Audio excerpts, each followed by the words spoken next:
সুপ্রিয় শিক্ষার্থীবৃন্দ, ধামরাই সরকারি কলেজ কর্তৃক আয়োজিত অনলাইন ক্লাসে তোমাদেরকে স্বাগত জানাচ্ছি। আমি Rahima Akter, assistant professor, department of accounting.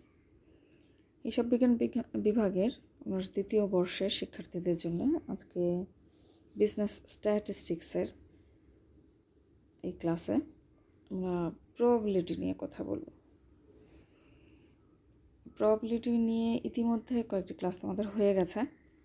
আজকে প্রবাবিলিটির যে বিষয়গুলো নিয়ে কথা বলবো সেটি হচ্ছে প্রবাবিলিটি কী এবং টাইপস অফ প্রবাবিলিটি। এর আগে যে প্রাথমিক কিছু আলোচনা এবং প্রবাবিলিটির সাথে সেট থিওরির যে সম্পর্ক সেগুলো নিয়ে কথা বলেছি। আজকে প্রবাবিলিটি এবং টাইপস অফ প্রবাবিলিটি এই দুটি বিষয় নিয়ে আলোচনা করব। প্রথমেই চলে আসি প্রবাবিলিটিটা কী। প্রবাবিলিটির বাংলা প্রতিশব্দ হচ্ছে সম্ভাবনা। কোনো কিছু ঘটা বা না ঘটার যে সম্ভাবনা সেটিকেই বলা হয় প্রবাবিলিটি। কিন্তু স্ট্যাটিস্টিক্যাল টার্মে প্রবাবিলিটি হচ্ছে একটি numeric value of the expectation of a particular event will ochre or not, মানে কোনো একটি ঘটনা ঘটা বা না ঘটার যে সম্ভাবনা সেটিকে যখন নিউমারিক ভ্যালুতে বা সংখ্যায় প্রকাশ করা হবে সেটিকে বলা হবে প্রবাবিলিটি। তাহলে বলা যাচ্ছে যে probability is the numeric value of the expectation of a particular event will occur or not. একজন মনীষীর সংজ্ঞা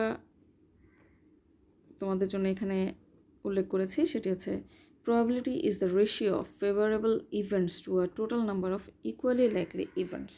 তার মানে কোনো একটি ঘটনায় যে এক্সপেকটেশনগুলো আসতে পারে, যে আউটকামগুলো আসতে পারে, সেগুলোর মোট যে আউটকাম তার সাথে আমি যেটি চাচ্ছি যে কোনটি ঘটবে, আমার ফেভারেবল যে ইভেন্ট, এই দুটোর যে অনুপাত, যে রেশিও, সেটিকে বলা হবে প্রবাবিলিটি। যেমন কোনো একটি কয়েন যদি টস করা হয় সেক্ষেত্রে দুটো ঘটনা ঘটতে পারে, হয় হেড আসবে অথবা টেইল আসবে। তাহলে টোটাল নাম্বার অফ ইভেন্ট হবে দুটো, হেড আসার সম্ভাবনা অথবা টেল আসার সম্ভাবনা, এই দুটো মিলে হচ্ছে মোট number of equally likely events, total number of equally likely events, মোট যে দুটো ঘটনা ঘটতে পারে সেটি নিয়ে। এখন আমি চাচ্ছি যে হেড আসার সম্ভাবনা কত, তাহলে ফেভারেবল ইভেন্ট হবে হেড আসার সম্ভাবনা। তাহলে এই দুটোর যে অনুপাত, যে মোট ঘটনা হচ্ছে দুটো এক্সপেকটেশন, দুটো আউটকাম আসতে পারে কয়েন টস করলে, এবং সেখান থেকে ফেভারেবল ইভেন্ট যেটা আমি চাচ্ছি যে হেড আসুক সেটি হচ্ছে 1। তার মানে একটি কয়েন যদি আমরা টস করি সেই ক্ষেত্রে হেড আসার সম্ভাবনা হবে 1/2 বা 0.5। আশা করছি প্রবাবিলিটিটা তোমরা বুঝতে পেরেছো, যেটি নিউমারিক ভ্যালু কোনো একটি এক্সপেকটেশনের, যেখানে কোনো পার্টিকুলার ইভেন্ট হবে কি হবে। এবারে চলে আসে টাইপস অফ প্রবাবিলিটি। প্রবাবিলিটিকে আমরা প্রধানত 4টা ভাগে ভাগ করতে পারি। একটা হচ্ছে মার্জিনাল প্রবাবিলিটি, একটা ইউনিয়ন প্রবাবিলিটি, একটা জয়েন্ট প্রবাবিলিটি এবং আরেকটি হচ্ছে কন্ডিশনাল প্রবাবিলিটি। প্রথমেই চলে আসে মার্জিনাল প্রবাবিলিটি কি। Marginal probability is the simple probability of the occurrence of an event. এটিকে আনকন্ডিশনাল প্রবাবিলিটিও বলা যায়। এতক্ষণ প্রবাবিলিটি সাধারণত যে আলোচনা করছিলাম যে প্রবাবিলিটি কি, এটির সাথে মার্জিনাল প্রবাবিলিটির অনেকটাই মিল আছে।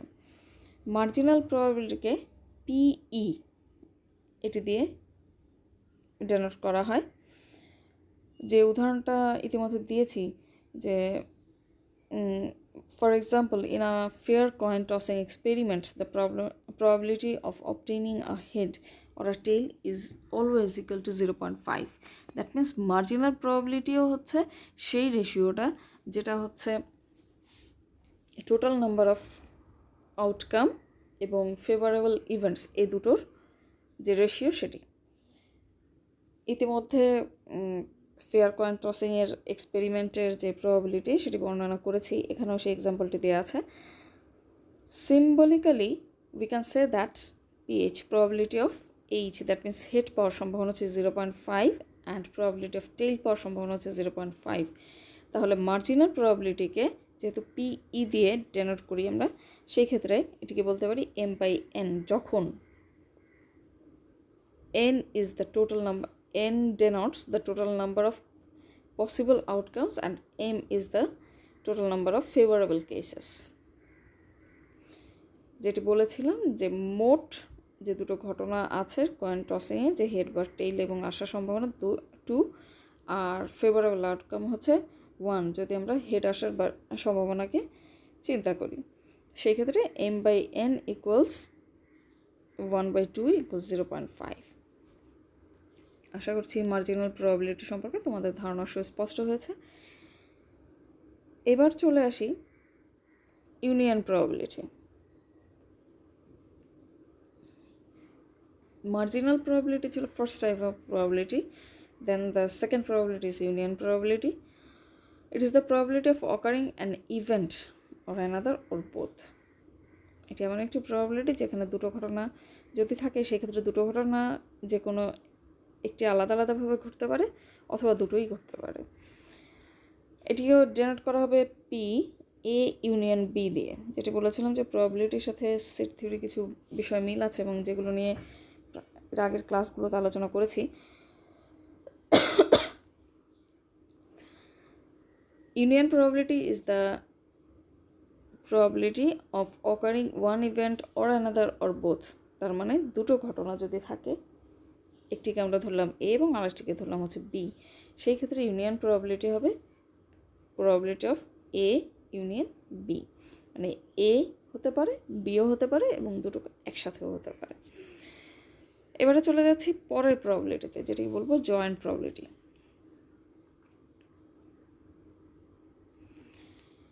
Joint probability is the probability of two events that generally denoted by probability of A intersect B. It is the probability of the occurrence of event A and event B. এখানে দুটো ঘটনাই ঘটবে, দুটো একসাথে ঘটার সম্ভাবনা নেই। হয় ঘটনা ইভেন্ট A ঘটবে অথবা ইভেন্ট B ঘটবে। এরপর চলে আসে কন্ডিশনাল প্রবাবিলিটি। মার্জিনাল প্রবাবিলিটিকে আরেকটি নামে আখ্যায়িত করা যায়, সেটা হচ্ছে আনকন্ডিশনাল প্রবাবিলিটি। আর এখন যে প্রবাবিলিটি নিয়ে আলোচনা করবো সেটা হচ্ছে conditional probability. Conditional probability is the probability of the occurrences where one event given that another event has already occurred. তার মানে কন্ডিশনাল প্রবাবিলিটি এমনভাবে থাকবে যেখানে একটা ঘটনার সাপেক্ষে আরেকটা ঘটনা ইতিমধ্যে ঘটে গেছে, সেটি প্রকাশিত হবে। It is generally denoted by probability of A B. In fact, conditional probability is based on some pure information. কিছু প্রাথমিক কিছু তথ্যের আলোকেই কন্ডিশনাল প্রবাবিলিটিটা ঘটে থাকে। এই ছিল টাইপস অফ প্রবাবিলিটি।